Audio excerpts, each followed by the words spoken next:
The following podcast is a deep, shallow dive production. And you're gonna love it. Okay, let's go.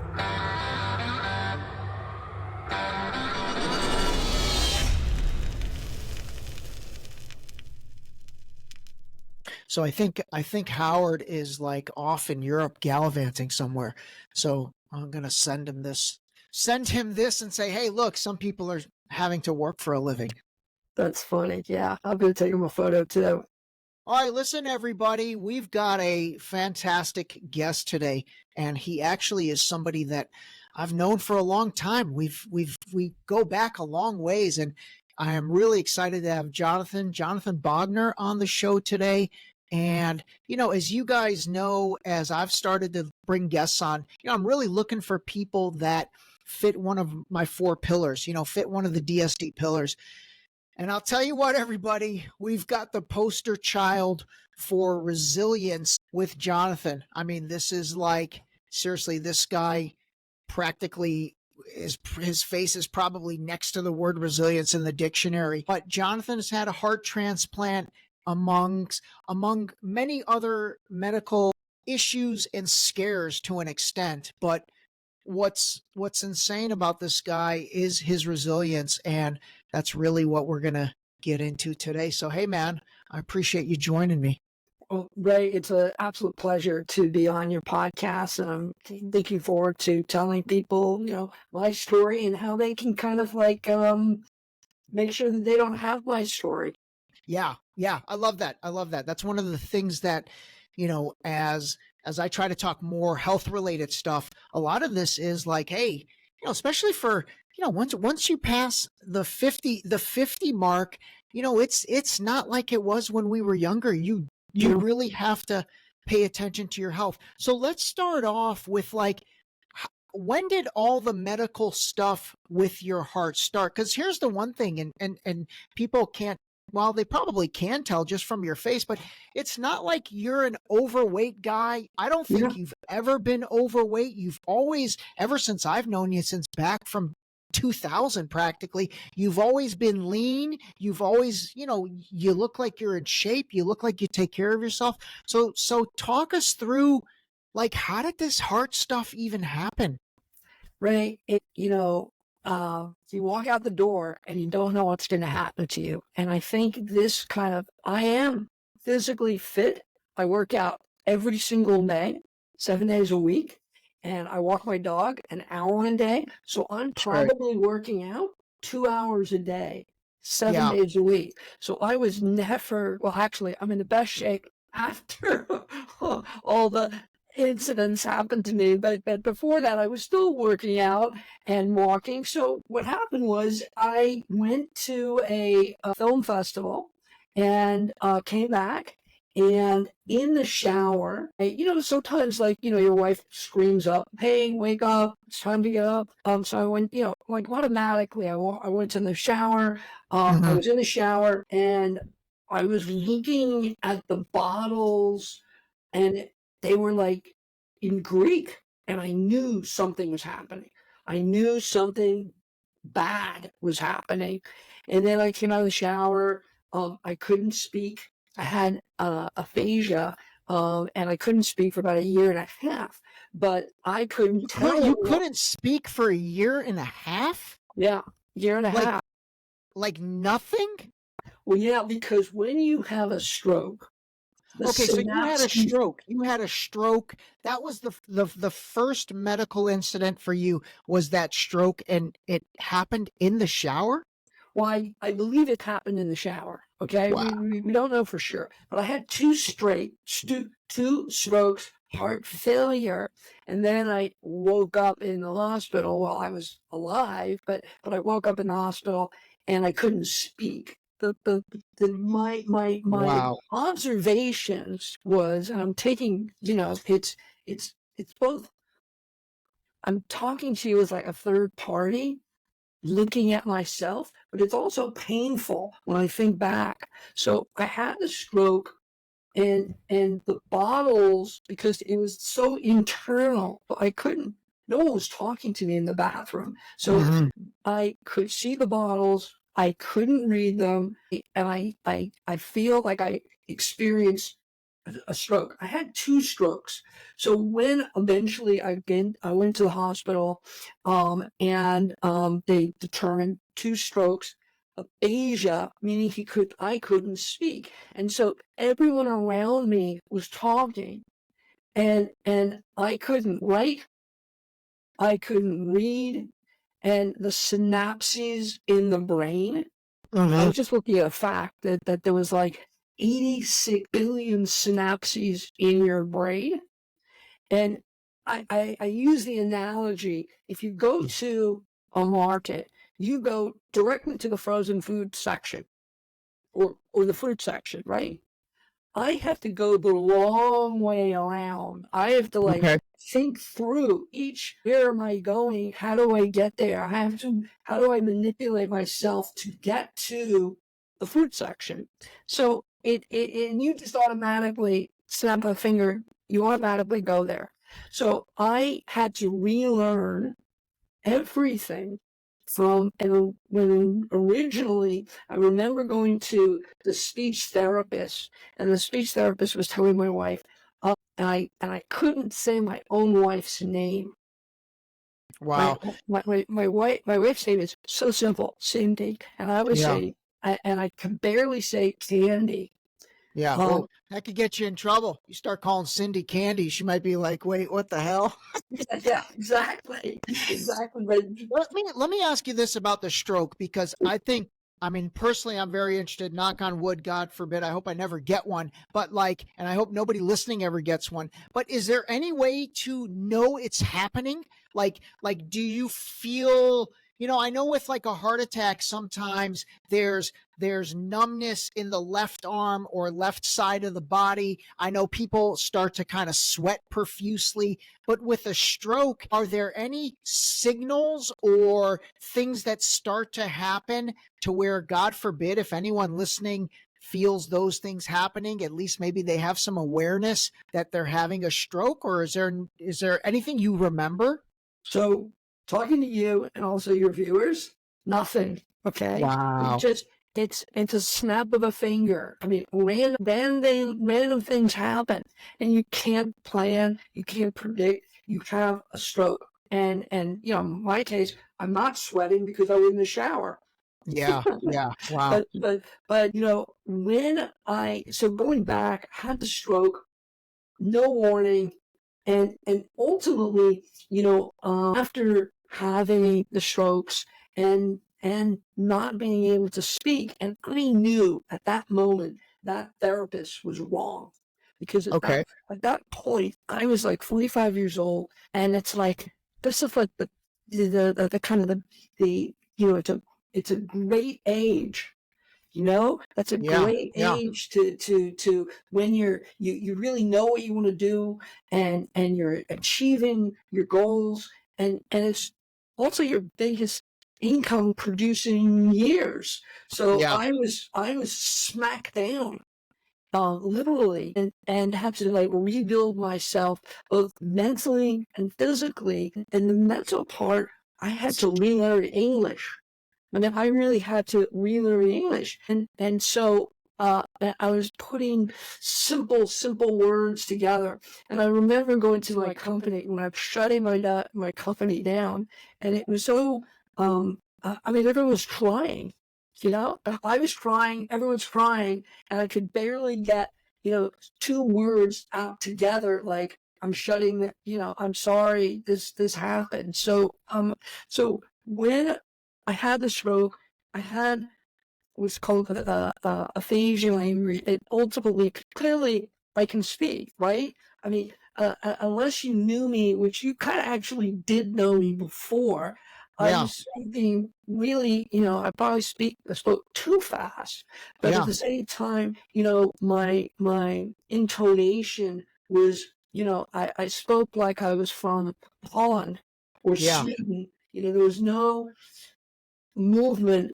And so what happened was I got a defibrillator in my chest. Let me ask you this about the aphasia and the speaking. So did that just come back one day, or was the physical therapy that brought it back? Do you have to like when you go to talk, does nothing come out? Is it a vocal cord thing, or what exactly is it? And then how did your voice come back or speaking come back? Yeah. When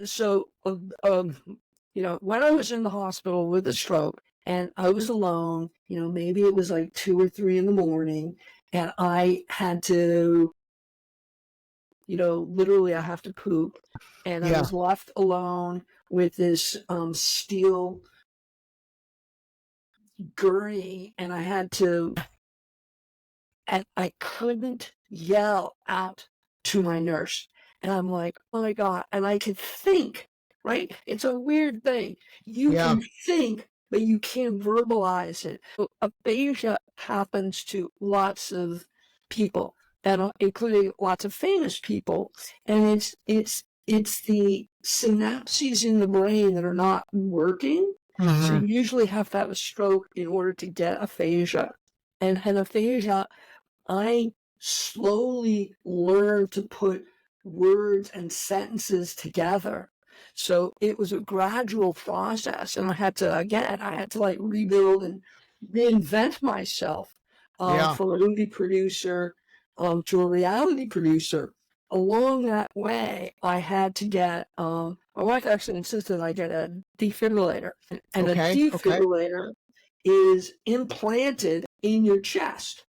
Okay. And I could show you, this is So that's a defibrillator right there. Okay. Yeah, maybe it's about the size, like probably looks like a little bit bigger than like maybe AirPod Pro's case or something like that. Maybe not as thick, almost like a hockey puck almost. Okay, there we go. That's a great. Holy crap. So wait, so then that goes inside. They cut you open. Yeah, so you have like I call it a zip, but they make an incision in your chest. Okay. And then they pop it in, the defib, and the defib is wired into your heart. Wow. Okay, so there's a wire that connects to your heart. That's why people always say, stand back. Got it. Literally, you spoke about Howard in the beginning of the podcast. Howard is our mutual friend, and Howard was here when I got 2 shocks to my heart. And he was the one that ushered in the paramedics. And so what happened was, a defib, if you don't know what a defib feels like, or the shock that I do not. Thank God. You have to be tasered. Holy mackerel. If I taser you, right, it will send a shock to your body, and the taser, you drop. This is in your body, and it resets the rhythm of your heart. Got it. Okay. So, but it feels like, again, I've never been tased, but it feels like that. So like, it's like a real jolt of electricity. Does it run off a battery or something? Yeah. Or So there's a lithium battery.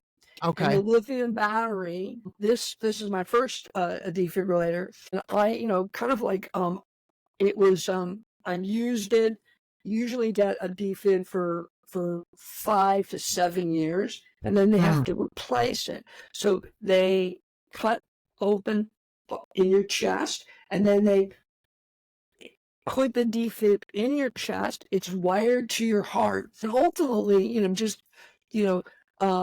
ultimately, when I got the heart transplant, they have what's called artifacts that the wires, they didn't want to cut certain wires that the defib, when they removed the defib, they call it nicely artifacts, but it's like wires in your heart.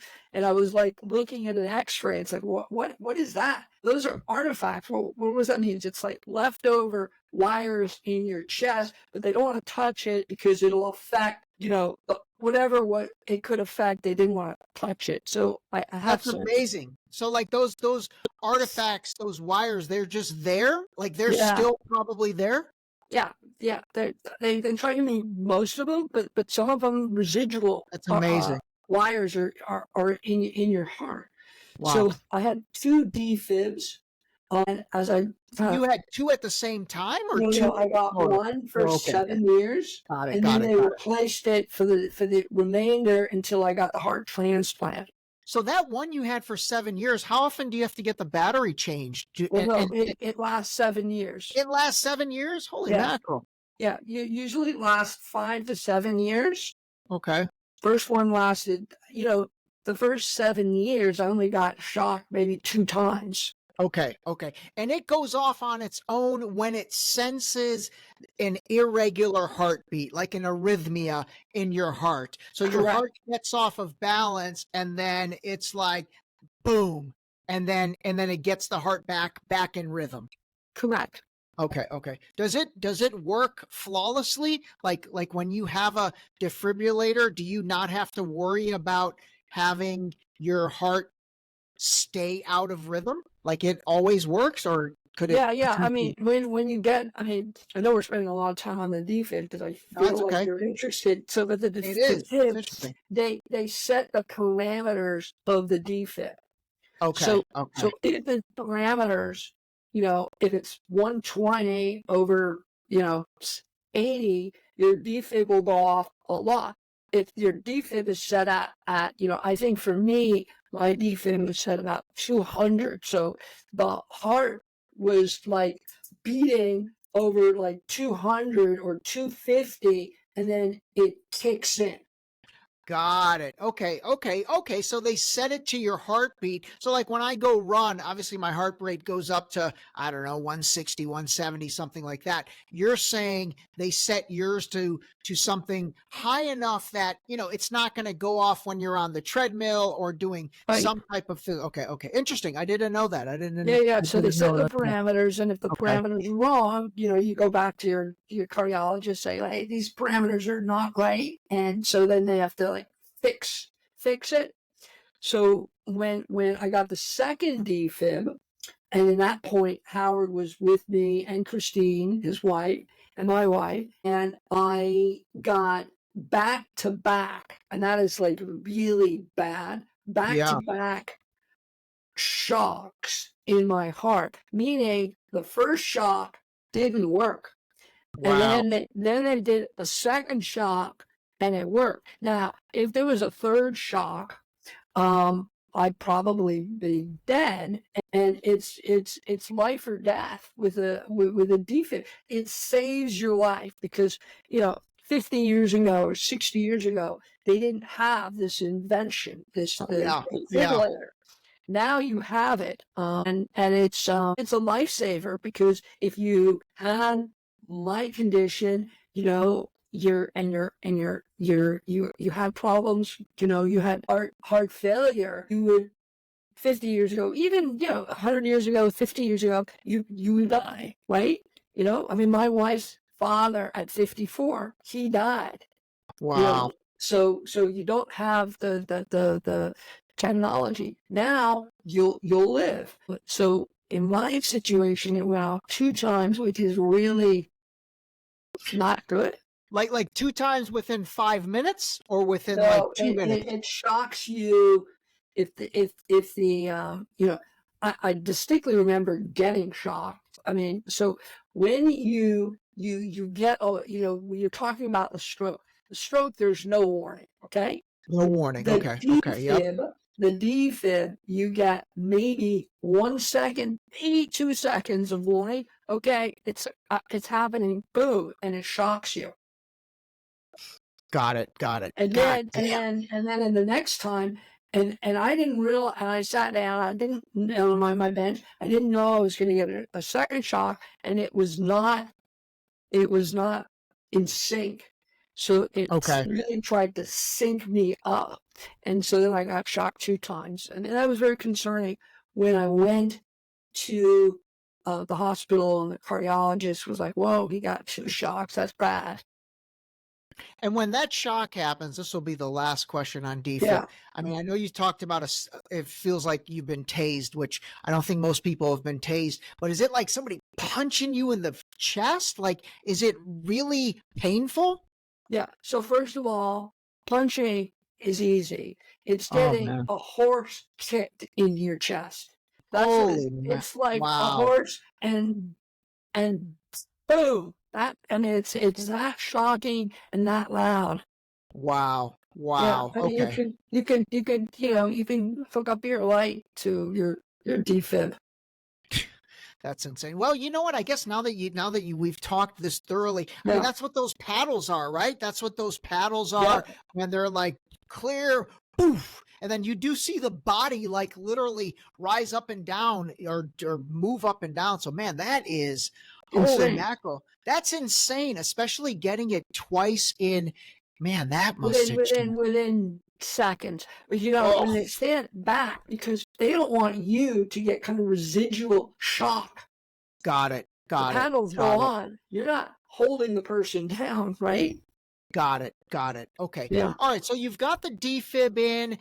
At this point, you've had 2 strokes in total, or how many strokes in total? Aphasia, heart, yeah, I mean, heart arrhythmia, 2 strokes, heart failure. I had heart failure. Okay. Yeah. And you had told me that at that time they also diagnosed you with myocarditis, which is kind of inflammation of that heart muscle. So that was going on as well, right? Wait, that's what happened to me before I got the strokes. Okay. That was the cardiologist said, we have myocarditis. For people who don't know what those technical words are, it's the weakening of the heart. As you know, you checked it out. So it's a weakening of the heart. That's what caused the stroke. Got it. The weakening of the heart. And then, do you have any idea what caused the weakening of the heart? What caused the myocarditis? Was it a viral infection? Maybe you got at the film festival or something? Yeah, that's what happened. I went to the film festival and I had pneumonia, like walking around pneumonia, weakening of my body, and it affected my heart. Came home the next day, had the stroke, was in the hospital, 2 strokes, heart failure, aphasia. I recovered. I was determined to reinvent myself, a movie producer, and I started to produce reality shows for the last 10 to 12 years. And that happened because I was looking for a change of employment, from movies to the reality. And so I'm joking, but that's what happened. I changed and produced all the time. No one actually really knew, because I wasn't like taking off my shirt, and because I'm thin, you could really see it. Yeah. I mean, you could actually, it looks like, in a weird way, it looks like an apple. Yeah, I could totally see that. And prior to this, you had no health complications up until this, right? Like Never. It's not like, and there's no family history of heart complications, or was there anything that made sense to the doctors, or was it, holy shit, dude, you just happened to get some type of viral infection that caused that weakening of your heart and heart muscle? And I mean, that's just what it was, huh? Wait. So I never knew that there was a connection, right? Because you're kind of alluding to the fact you said, did you have any family history, right? And I never thought that my grandfather on my mother's side died of a heart attack, or I mean, because it has to be my parents, not my wife's parents. So we thought my grandfather died of a heart attack when he was like maybe 55. And then my mother had some issues. She had a valve replacement. We just never put 1-to-1 together, 2-to-2. We never put those linked together.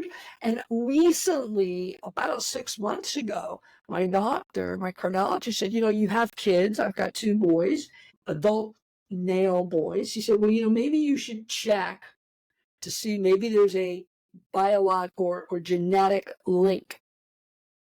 So when I really thought through this, so I had a heart transplant. My mother had a valve replacement. And when I went to all my cousins, a couple of my cousins' kids had issues with their own hearts. One cousin, he also had a defibrillator, but it was not my male cousin, it was his son. So it almost skipped a generation. Okay. So we think Interesting. that there's a link. So maybe there is a link. All right. So at this point, are you sort of like, is your heart just getting weaker and weaker and weaker to where they're like, hey, listen, you're going to need a transplant? Like, what was that moment? And when was that moment where they said, hey, this thing, your ticker is only got so many ticks left? Is that how that happened? Right. I'm so proud of you, because that was a very, very good question, because the heart gets weakened every time it gets shocked. So I had to take shocks, so the weakening of the heart caused, potentially the heart transplant. Yeah. So what was happening, it was a ticking time bomb, and I didn't want to, and I knew I was going to get a heart transplant, but it's like when you're thinking about God, getting an organ, livers, kidneys, yeah, but a heart, goes like, oh my God, how do you do a heart transplant? And I always thought I would know someone who had a heart transplant. I didn't know I would be that person. Yeah. that you knew who had a heart transplant. You're like my heart transplant guy. I've got a heart transplant guy. Man, okay. God, no, that's wild. Like, it's like, obviously, and again, it would be different if you were somebody that, had medical issues their whole life. You were totally out of shape. You look like shit. Like then you'd be like, okay, I get it, makes sense, but you don't fit the bill. So like, that would definitely be, I mean, that had to be tough mentally, like to think like, holy mackerel, I'm getting a heart transplant. Like, did you ever think at any point up until now, like, did you ever think you were going to die, or like, do those thoughts come into your mind? Like, where does that fit into things? Yeah. I mean, being, you have depression going through the heart transplant. So I was listed on heart transplant category 6 or 7, meaning I was well enough to stay at home. Okay. Weirdly enough, the hospital's like, well, how many organs do you need? And I'm thinking to the hospital, oh my cardiologist, how many organs? I just need one organ, a heart. Yeah. Isn't that enough? Yeah. Oh my God. And the doctor said, the hospital said, well, if you have 2 organs, you get bumped up. Like, is that right? Like, there's a methodology to that? Like, oh yeah, they're the procurement agencies. We'll get back into that. The procurement agencies who have the hearts, and they kind of transport the heart. So what happened was, I was well enough to be at home, and also I didn't feel like I was sick, but I knew I was listed, and so in a weird way, I decided that it was like an out-of-body experience. So it's like, this is happening to someone else, but I'm inhabiting, and I'm in the body, but it's not happening really to me. So wow. It became real when I was, they did a kind of a biopsy, and then they decided that, like, okay, it's really significant. So we're moving you up. Wow. And eventually, they did a biopsy, and they go through your neck, or they go through, they go through your neck, and then they just check the heart out, and then they also can go through your wrist or your groin. Mhm. And so it's not a pleasant experience. Eventually they decide, like, I needed the heart transplant immediately. And then they put you into a pleasant word called a swan, but a swan is almost like torture, because you can't move your body and you have to remain parallel with the ground. And so they're monitoring everything within your heart. And in order, when you go to the hospital, Cedars has this mechanism called a swam. So it's other hospitals have it, but it's not widely known. But at certain hospitals they use it. I was in the hospital because they did a biopsy, and they decided that right now it's so critical, you have to be in the hospital. Wow. Okay. So they said, "Hey, we've bumped you up on the list, but in the meantime, you no longer can stay at home. You need to come in." They checked you in. Yeah, they checked Holy. me in. Okay. So Yeah. you basically started living at the hospital. How long were you basically there until the heart transplant operation? Yeah, I was there for 30 days. 30 days? Yeah. And you know what, I mean, God. like, the statistics are, getting an organ. There's like 100,000 people, a day, that need an organ, right? And there's only 3,500 people that get a heart in 1 year, right? 1 year? There's 3,500 people get a heart pretty much every year in the United States, but there's usually between 10,000 that need a heart. I don't know what happens to the other people. Most of these people die on the way, or waiting for the heart, or they don't get listed. So what happens is, I was on 4 IVs to kind of keep me alive.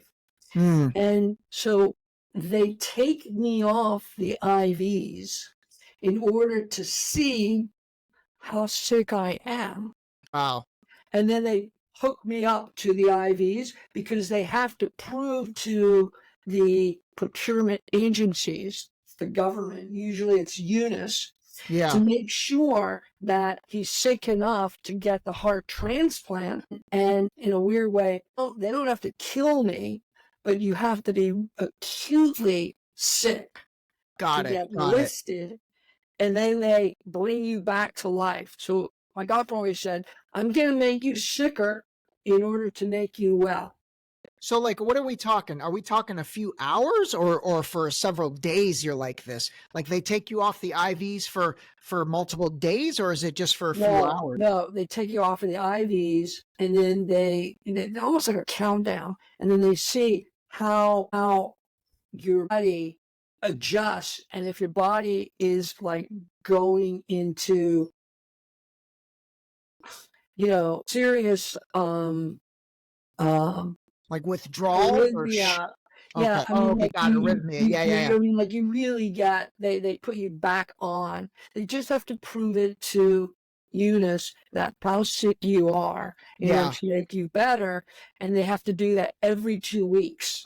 Wow. So I did it. I actually did it 3 times. The first time, then 2 weeks later, I had to do it one more time, and then I had to do it another on the 30-day anniversary to check to see if I'm still, weird way, eligible to get a heart. Because they don't want to put, Cedars also has a process, they don't want to put a heart into someone who will die. Wow. Okay. They want to keep their statistics up. So they want to make you, you need the heart, but they don't want to kill you, but they have to prove that you're sick enough. And so it's a Yeah, that's a archaic fine. system. That's like a fine line. Like, I mean, I understand they don't want to put a good heart that seems like it's a commodity into somebody that is destined to die, as morbid as that sounds. Yeah. Man, that is. Do you still have the defibrillator in this whole time during the hospital, or do they take that out? No, I have the defib in until I do the heart transplant. Wow. Okay, so that defib is in those 30 days that you're in the hospital. It's in there. Correct. Yeah. Okay, got it. God damn, that's a long time in a hospital, man. 30 days. Like, do you remember, like, I could totally see depression setting in. I could totally see, I mean, that wears on you. No, it's not your depression. It's suicidal thoughts. It's like you go into this spiral. Yeah. And I am inherently optimistic. And I think, and I call it rigorous optimism, right? Mm. Because in order to be optimistic, and also people who are optimistic live between 7 and 7.5 years longer than pessimists. So it's a good thing to be optimistic, because whenever you believe that you're going to get better. You believe that you're going to do something, okay? So you have to be optimistic. And it's hard work, because no one wakes up in the morning and says, showtime, I'm optimistic. You have to kind of like get there to be optimistic. And I practice rigorous optimism. So dealing with the whole issue with the heart, you have to create, which I believe a routine also is essential for everyone. All your listeners, you have to have a routine. Yeah, you can change your routine, you can adjust your routine, but everyone needs that kind of I use it as scaffolding of their life.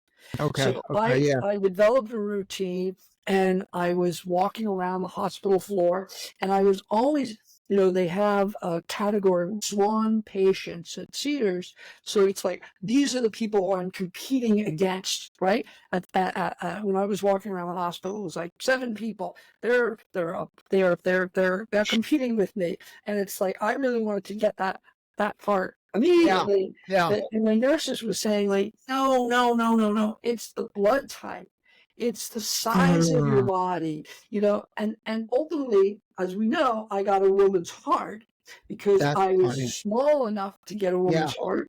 Yeah.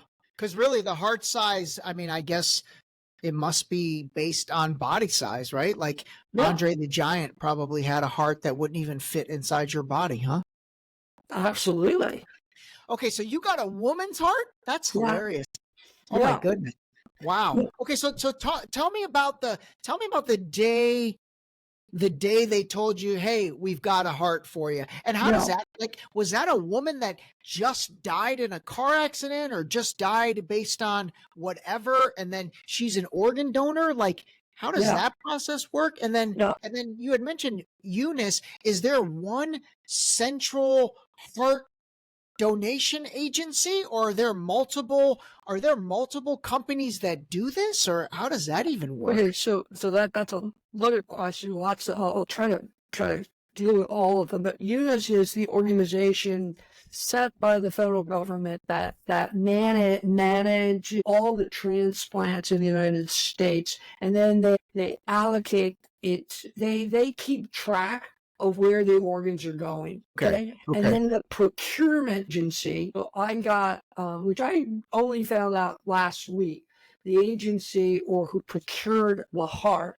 And yes, you have a year to write a letter, or you meet, it's not like YouTube, everything, you meet the donor family, and you're kumbaya, and it's so friendly and it's so nice. Those are rarities. Those are unusual things that you meet the donor's family, and everyone is we go out for dinner. That never happened to me. So I wrote that letter after a year, and I was very complimentary that someone had to die in order to give me their organ. And I have to think, that maybe the family doesn't want to reopen those wounds, and maybe there's lots of reasons. So but I wrote that letter after a year. So when I went through the operation, it's about 12 hours, right? Oh, wow. And so what happens is I got the news at about 3 a.m. and they texted me, which I ignored. They You got like a called text, me. Instacart, your new heart is here. Yeah, that's very funny. Dude, But it was not a hospital line. It was like for me, it was listed as the hospital. Then I would know it was the hospital calling me at 3 a.m. So I ignored the text. I ignored the phone call. Finally, they got a message to the charge nurse. She came in and woke me up and said, like, hey, there's a call. And then at that point at 3 a.m., it's like, who's calling you to wake me up? So it's like, there's a call. And I got the call, and then I was elated. And going back to one of our friend Howard, I called him, but I didn't realize at 3 a.m. he turns off his phone. I think that turns off his phone at 3 p.m. Well, yeah, but certain people, they keep their phone on all the time. But it was hard to find people. I found my wife and my son, and my son was going back to San Francisco. He just got to San Francisco that day at 3 a.m. Called him, and he turned around and drove back to me with me. Oh man. Yeah, that's a beautiful. That's a good kid. That's a good kid. Yeah, I do. So anyway, so I got the heart transplant, called my friends. Hopefully, I left word that I got a heart, so they called me back. And the heart transplant, they prepped me, went in for the surgery. As maybe you don't know, they have to remove the heart. Sure. They remove the defibrillator. Yep. Right? Yep. I asked for the defib, but they didn't give it to me. But you have to go on to an ECMO machine. Okay. It breathes for you. It's like a iron lung. It breathes through you. It's for you. And then and it was a difficult operation. And eventually, they don't connect everything, I mean, like, it's all those. But for maybe, I don't know, 5 minutes, 10 minutes, 1 minute, you got no heart in there. Like, so they take yours out. That's wild. Yeah, I would say more than 5 minutes. I mean, wow. You're breathing on this ECMO machine that's beating and keeping you alive. And pumping the blood. Yeah. And then they kind of bypass that, and then they remove the heart of the damaged old heart, which I was curious. What do they do with that thing? Yeah. I asked, and I put into my request, and I think what they do is they use it for research, but they didn't allow me to see it. Wow. Man, that would have been cool to see. Yeah, Yeah, I mean, I'm sure there's a reason that they don't allow it. And it's not like you can request to like take it home. They're not gonna like put it in a to-go bag, a to-go jar for you.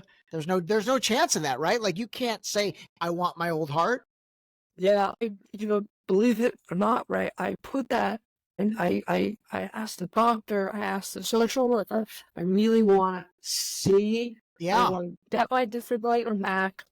And I want to see my heart. Yeah. And they just totally ignored that. Wow. They didn't even give you your defibrillator back? No. Wow. No, this is the original defibrillator, the first one. Wow. And I was very lucky to get that from the cardiologist, because it's not kind of allowed.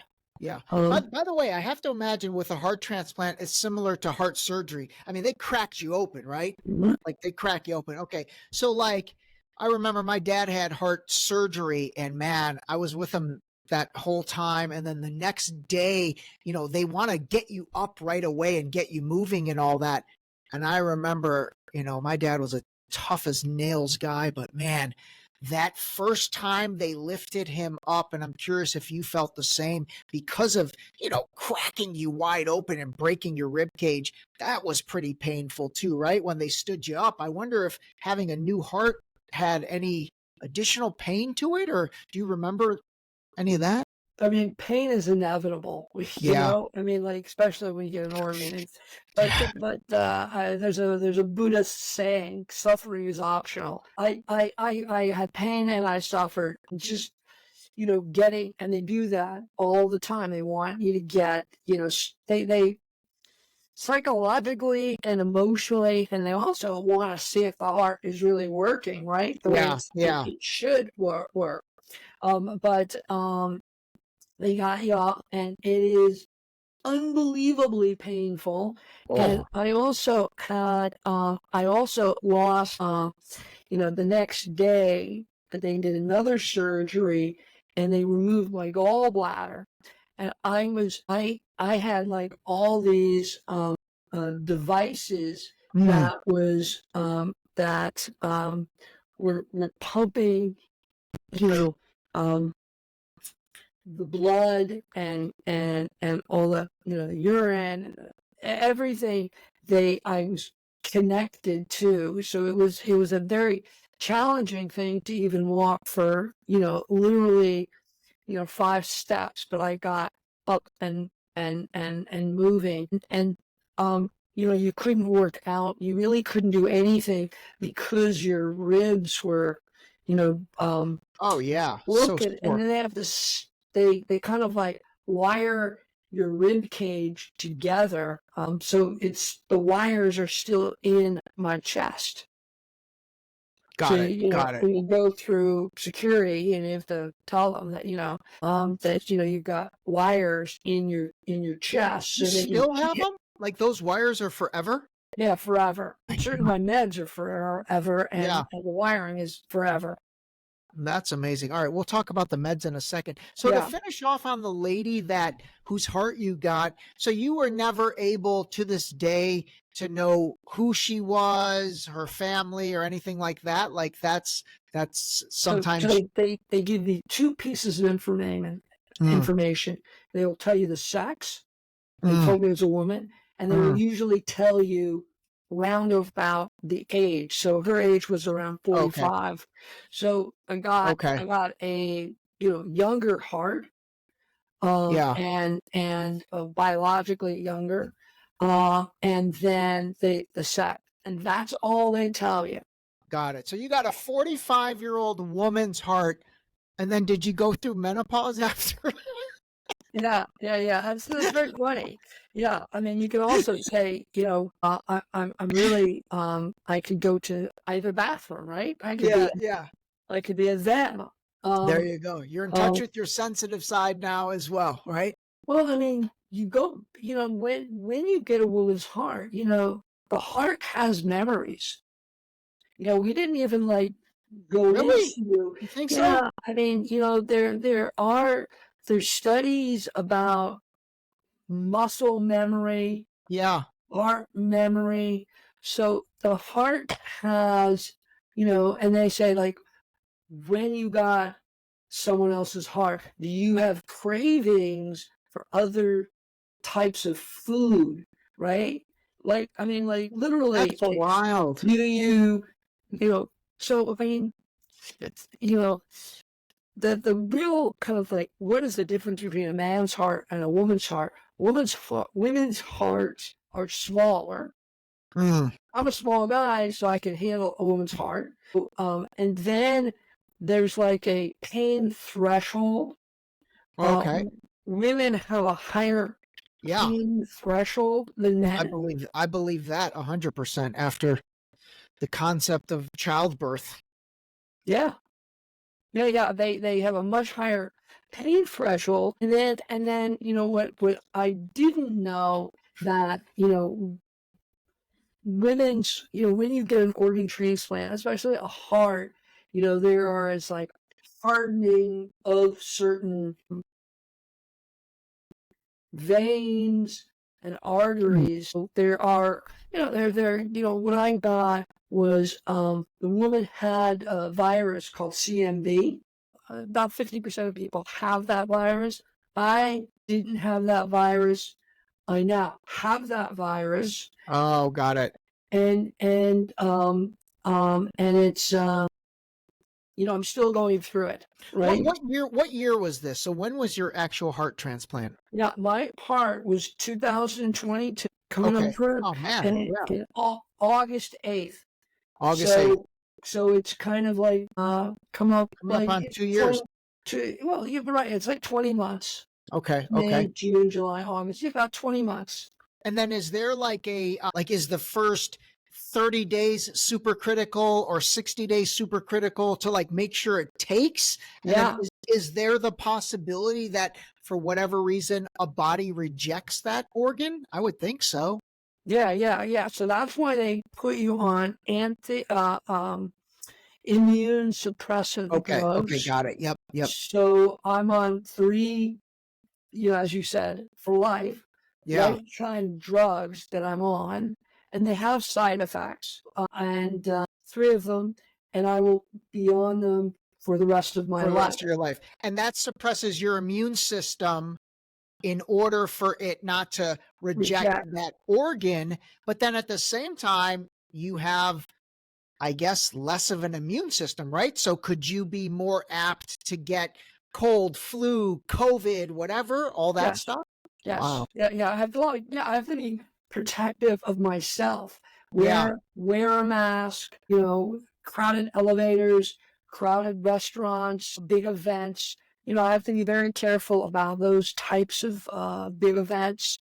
And especially when I'm still having this virus. I was taking a drug, an antiviral drug, in order to suppress the virus. When I was on the antiviral, there was, it was non-detectable.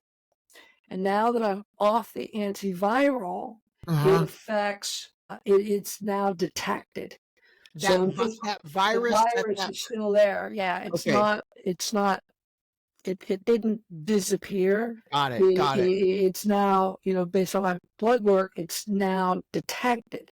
Okay. So because I'm off the antiviral, so there's good things and bad things. So your blood count, so it affects your white blood count.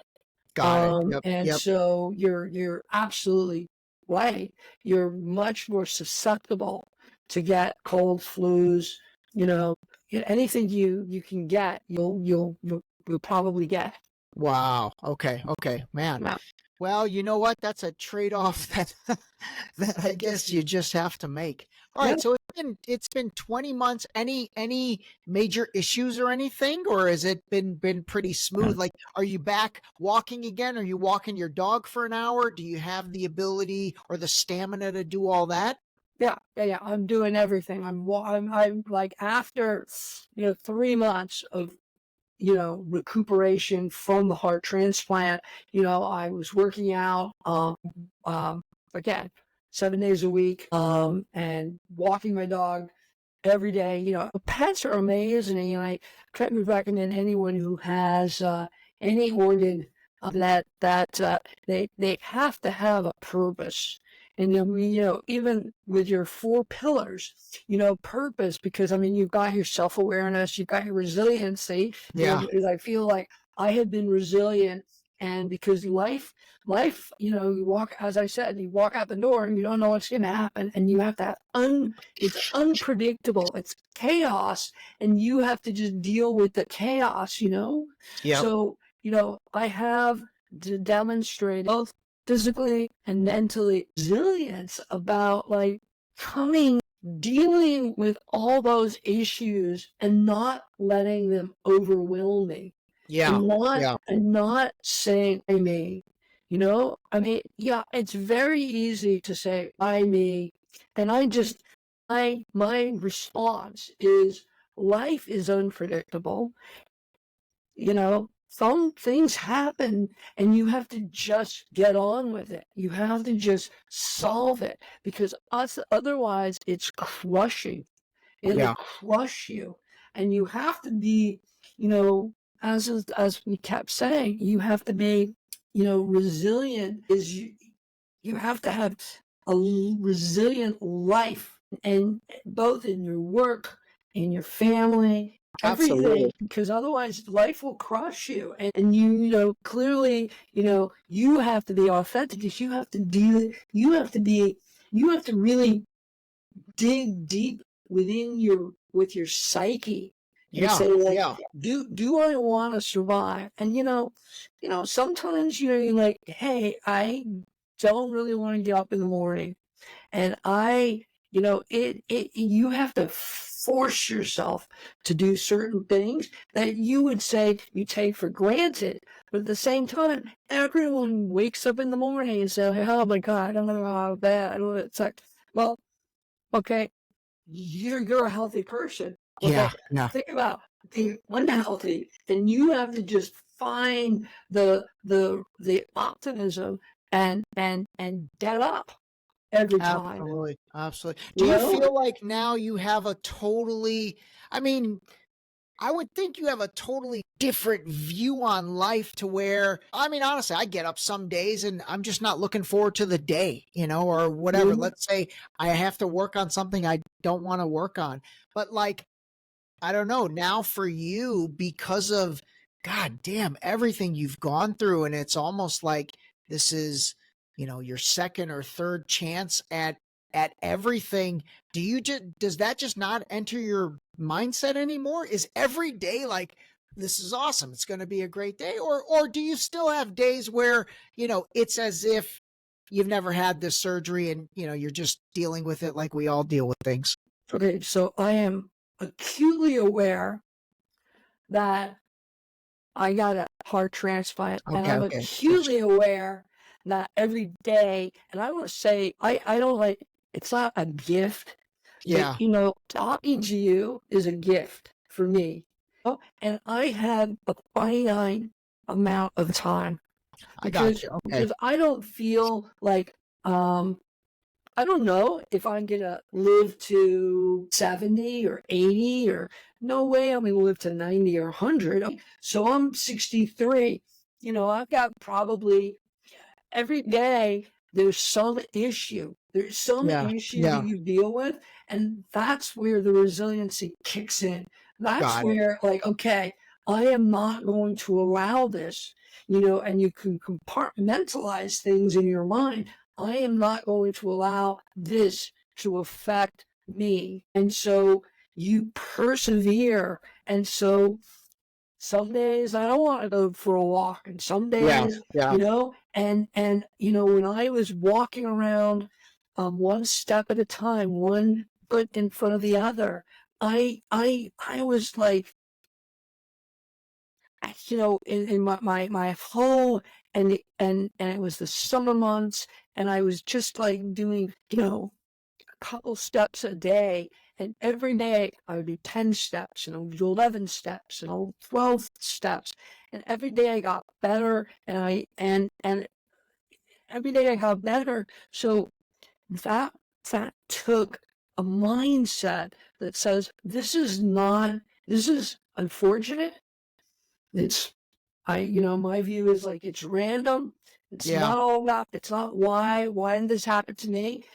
It happened.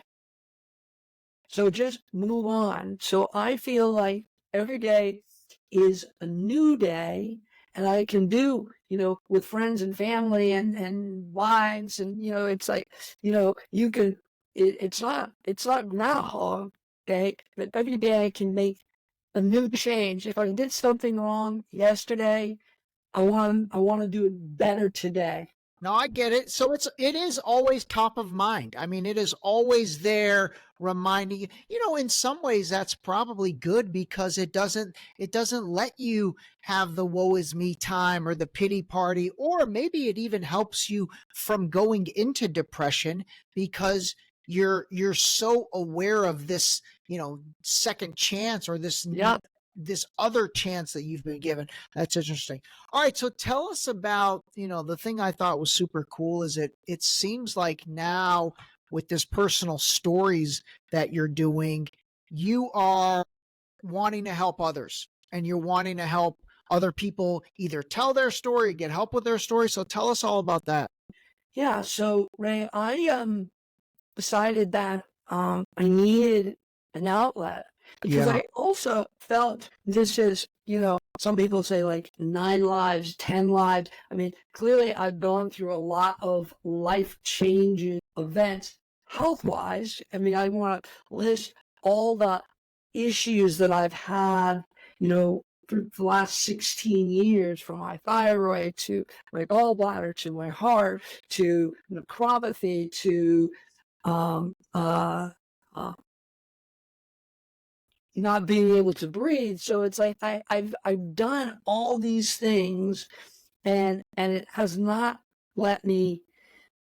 I have to keep pursuing. Personal Stories was a website that I started just telling my story, and my stories are falling down the stairs, and it really hurt because I've got a house, and it's the Spanish house, and it was not carpeted, and the stairs were like cement. So that was a big eye-opening thing for me, and just dealing with events that I have experienced. So I put that down, and I thought to myself, wow, other people have their stories. And I put in my website, if you got a story. So I got some people responding to Personal Stories. And then I decided that, what, because I'm a reality producer, a film producer, a documentary producer, and I needed a new calling. I need a new direction. And I wanted to start Personal Stories. And then I'm starting to interview people who have caregiving stories, patient stories.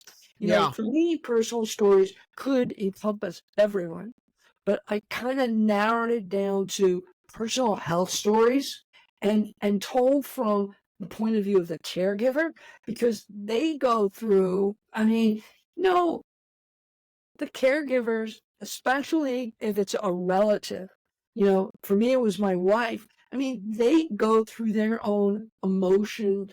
Oh, absolutely. Because when I had my defib, right, and it went off, I had PTSD. I had to get a prescription for Zantac because, a couple times it went off, and it's like, okay, I don't even know when I go to bed at night if I'm going to wake up in the morning, literally. Okay, so my wife, I'm not thinking about her. I'm thinking, am I going to wake up in the morning? And from her point of view, it's like, it's a weird thing, Jonathan, because I don't know if you're going to wake up in the morning, So I have to put myself in her position. What does it feel like to be a caregiver? And I'm interviewing caregivers, both, unpaid or professional caregivers, difference between family versus professional, and also patients. And what is the secret? I've interviewed people in their 80s and 90s, and is there elixir? Is there some magic? I recently interviewed this woman, 90 years old. And she's the caretaker? She lives alone, and she has a caregiver. But she's got a caregiver. Okay, got it. Right. So she doesn't, she got rid of her caregiver. 90 years old, physically fit. The woman goes and works out every day. Love it. Drives. And it's like, I actually questioned her. You've got, it's not a joke, you got one eye, right? The other eye you can't see out of, right? Yeah.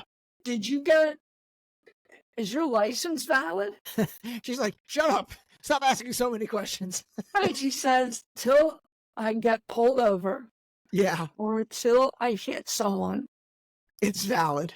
It's valid. Right? So she's got one eye, she wears glasses, and she has a caregiver, but she doesn't like the routine of the caregiver, but she has a vibrant love of life, and she has purpose. Yeah. Because if you don't have any purpose in life, you don't have any structure, and you get old really fast. Yeah. You get old really fast. If you have purpose, this is what I do. So for me, I changed my purpose, but I used my skill set as a producer into personal stories. And now I'm the host of my own YouTube channel called Personal Stories. I interview people. And how do you maintain? How do you maintain? And what I have found, this is not medical. This is like the data is me personally interviewing people. They have a love of life. They also sleep, I mean, it's like they have good sleep. Yeah, They sleep is very they, important. they go to bed at 10 or 11. And yes, everyone goes to the bathroom. For me personally, I could go to the bathroom, 6 or 7 times in a night, but I go back to sleep. So they You have go to good the sleep. bathroom 6 or 7 times in the night? You get up that many times? Yeah, because I'm Holy cow. also on this pill called Lasix. It makes Oh, you yeah. It got it. Yep, urinate I know Lasix. all the time. Yeah. So, like, what I have to, not empirically, this is my observation, they have a lust for life. So they have purpose. And Yeah. and this woman is like, okay, she goes into a radio station, she does 5 minutes on classical music. Okay, I mean, I don't even know how she does it. And she can work her phone, she can use her computer, she's writing a new book. Okay, at Oh, I 90 love it. years old. 90 I years love it. old. So it's like other people don't do anything. Yeah. So I mean, they just wake up, they go to the living room, they have a caregiver feeds them. Caregivers normally want to give you pills Yeah. that reduce your competency and you're just like a Yeah, zombie.